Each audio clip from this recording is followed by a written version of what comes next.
రాజ్యాంగానికి నిజమైన విధేయత కలిగి ఉంటానని భారతదేశ సార్వభౌమత్వం మరియు ఏకత్వాన్ని కాపాడుతానని తెలంగాణ పంచాయతీరాజ్ చట్టం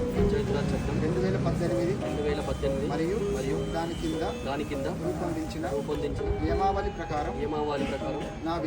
విధులు మరియు బాధ్యతలను భయమో పక్షపాతమో లేకుండా నిష్ఠతో మరియు నిజాయితీతో నిర్వహిస్తానని ప్రమాణం చేస్తున్నాను.